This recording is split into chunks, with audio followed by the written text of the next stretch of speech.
I know we've all heard controversial stories on the news about how radiation from medical imaging is hazardous to your health. But how much do we really know about radiation? I've been working with radiation in a medical setting since 2003. I have a degree in radiography and licenses to perform a variety of radiographic procedures, which has been my occupation for the last 9 years. If you're educated on the subject, you can weigh the benefits versus the risk for yourself and make an informed decision.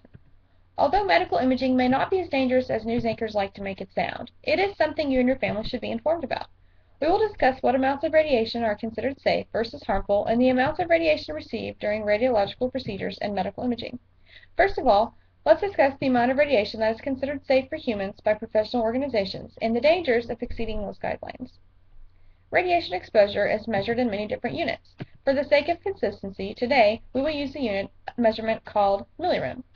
According to the Massachusetts Institute of Technology website, the limit for people who are exposed to radiation due to their occupation, such as certain oilfield workers, radiology techs, and soldiers, is 5,000 millirem per year. Professionals who work with radiation are trained in the policy of ALARA, which is an acronym that stands for As Low as Reasonably Achievable. This means that we should always try to use as little radiation as possible and expose ourselves and others to as little as is possible. Federal agencies also recommend that a person's cumulative lifetime exposure should not exceed 1,000 millirems per year. For example, I'm 29, so my cumulative exposure should not exceed 29,000 millirems, and it doesn't. It is estimated that a person's average yearly radiation exposure from naturally occurring radiation is about 300 millirem. According to EPA.gov, some sources of naturally occurring radiation include minerals that we consume, minerals and rocks in the ground, sunlight, and radionuclides in the air, such as radon gas. According to physics.isu.edu, very low doses such as everyday background radiation cause slight cell damage that our bodies easily and quickly repair.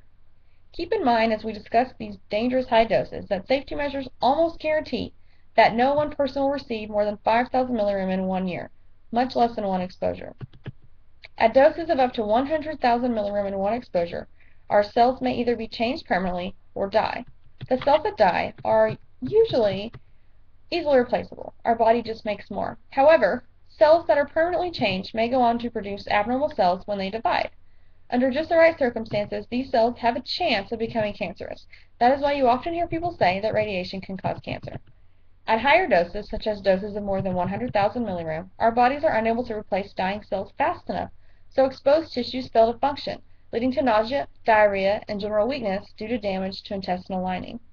At even higher whole-body doses of around 300 to 400,000 millirem, our immune system is damaged to the point where it can no longer fight off infection or disease. Roughly 50% of these victims are expected to die within 60 days of the exposure if no medical care is received, mostly from infections. At whole-body doses higher than 1 million millirems, 100% of victims will die.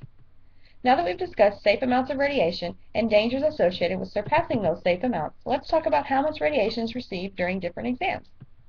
There are many routine medical imaging procedures that don't even use radiation, such as MRI, which uses high-powered magnets, and ultrasound, which uses sound waves. Many people don't realize that MRI and ultrasound don't use radiation at all. Of all the following doses, they can all be found on radiologyinfo.org. Mammograms are only 40 millirems. Extremity x-rays, such as a bone when you fall and hurt yourself, they're only 0.1 millirems. Routine chest x-rays, 10 millirems. Spine x-rays are 150. GI tract x-rays, where you get to drink the chalk, those are about 700 millirems. So now that we've discussed some rather low dose exams that seem pretty safe, let's discuss some higher dose exams such as CT, or CAT scan. A head brain is from anywhere to 200 to 400 millirems. A spine is 600 millirems. An abdomen and pelvis is 1,000 to 2,000 millirems, and a heart can be anywhere from 300 to 1,200 millirems. As you can see, most radiation doses associated with medical imaging are relatively low, especially when you consider that they are doses to an isolated part of the body and not whole body doses. There are no routine radiation procedures that come anywhere close to whole body doses of more than 100,000 millirem, which is where the risk of cancer may begin to occur.